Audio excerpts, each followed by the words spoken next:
Hey guys, and welcome back to my channel. To anyone new here, welcome. Today's video we will be doing another craft room. So this is a craft room slash spare room.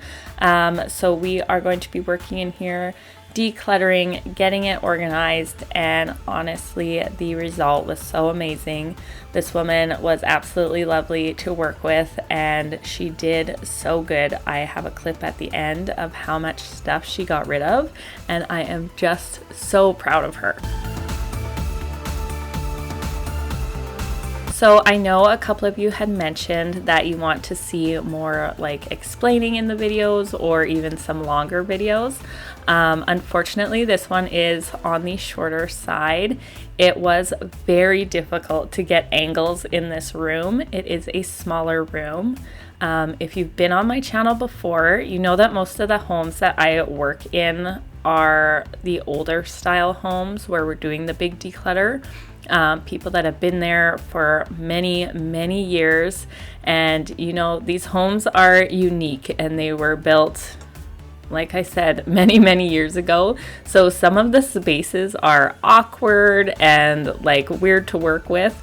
So this space was pretty small, but we did manage to hopefully get in some good clips that you guys can kind of follow along.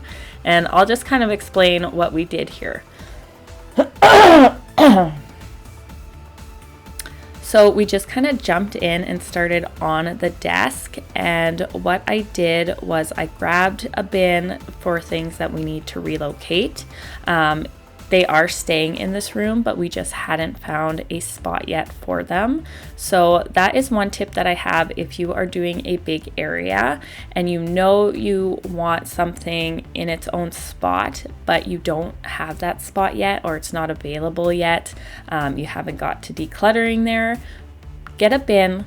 Put that stuff in the bin, and then while you're going, as you're making room and putting things away and getting all the spots ready, you can start emptying out that bin, and by the time you're done, everything should be in its place.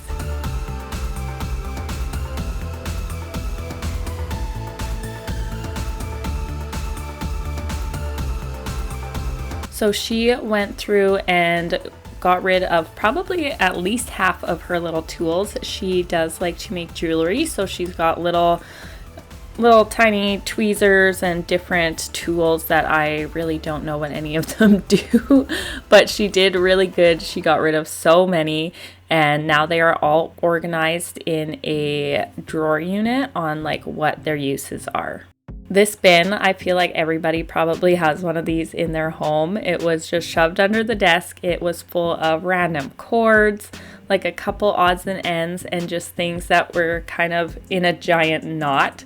So thankfully, she just went ahead and said, I don't need any of it. We're just going to get rid of it as it is. So we didn't have to try and detangle it all. So that went straight out. And again, that was taking up a lot of space, that big bin.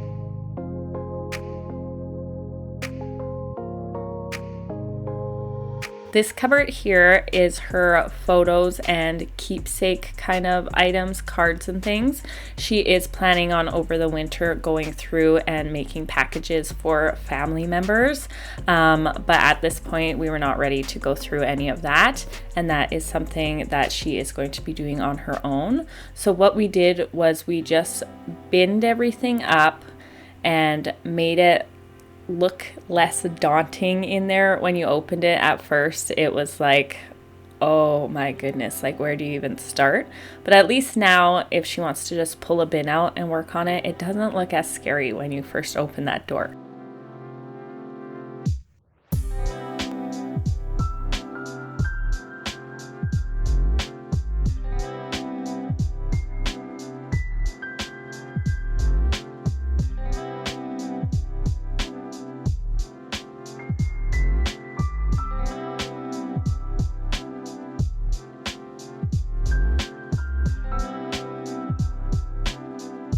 So for her crafts, she does scrapbooking and jewelry making are two of the big ones. And of course, there is lots of tiny items that go into making those. So we did not do what I would call micro organizing. We did a general organize, put everything in its groups together, and then if she wants to, or she wants help in the future to go through and sort through all of these little bits and bobs she has, she can do that on her own, or I can always come help her because I love organizing things.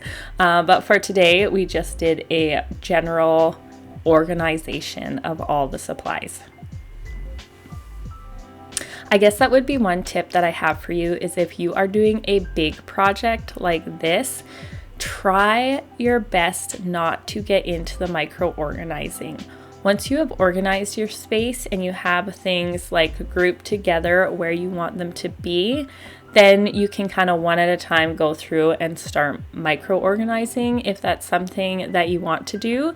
But I wouldn't get caught up on that in the beginning, because it will take you so long and it will take you forever to see any progress if you're going through all the little things. So get the big overview done with, and then you can go back in and kind of reorganize the smaller items.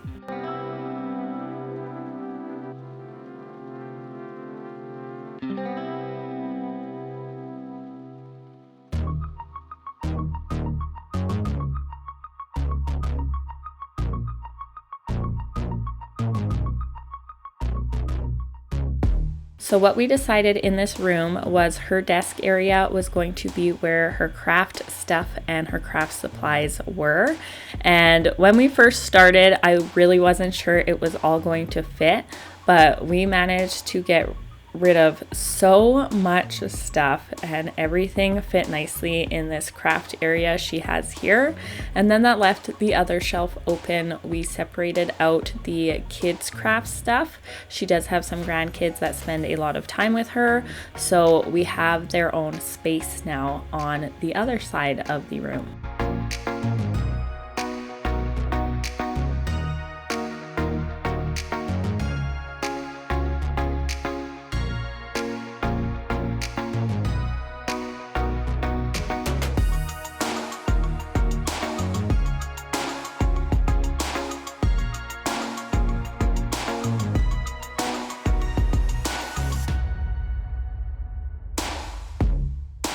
So in the bottom of the dresser here, she had a kind of shelf that was just full of paper.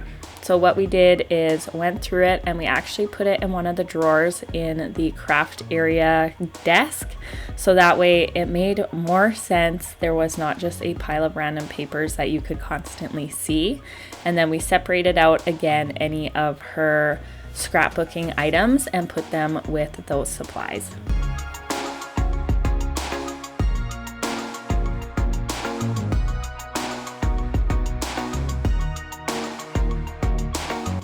So this drawer was like the junk drawer of the craft room. So there was just a bunch of odds and ends we pulled out and just had to rehome. Honestly, this was probably one of the longer spots to do, because it was just so much random little things that we had to go through each and every item I pulled out of there. But she, again, did so good, and I am still like amazed at how much stuff she got rid of.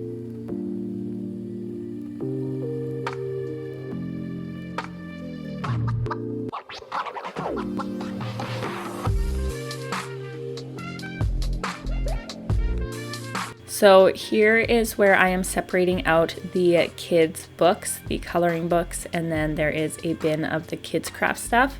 There is some homemade slime there on the shelf if you're wondering what those containers are. And then of course it is a grandma house, so there is always a basket of little treats and goodies. So I put that up on the shelf for them, easy to find and access.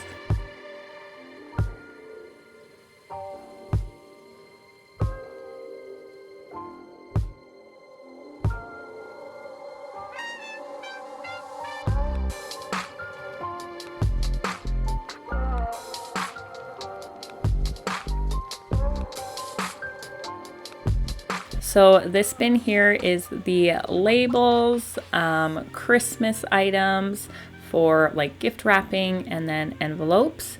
So this one we put up high on the shelf. Anything you guys put high up that you cannot see into or you don't access often, I highly recommend labeling, because you will forget what it is and then you will not be able to find those items when you need them.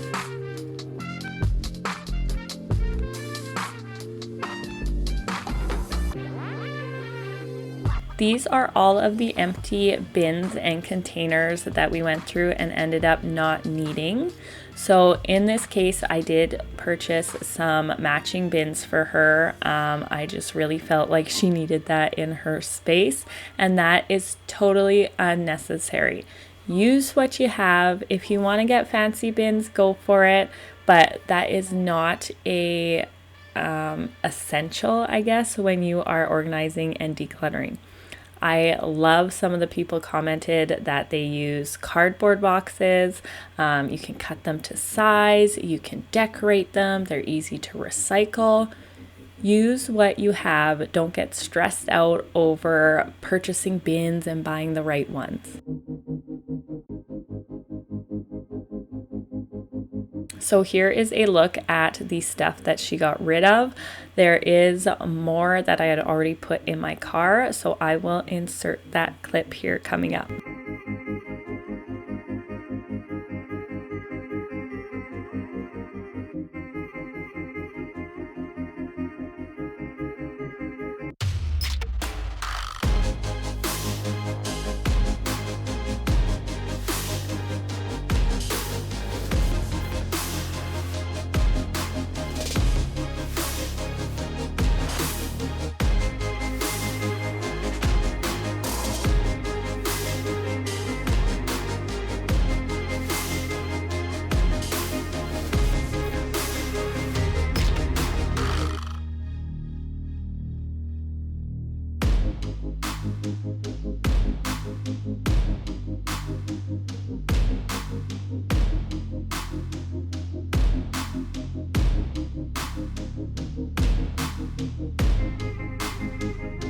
Make sure if you guys enjoyed this video, you are giving it a thumbs up.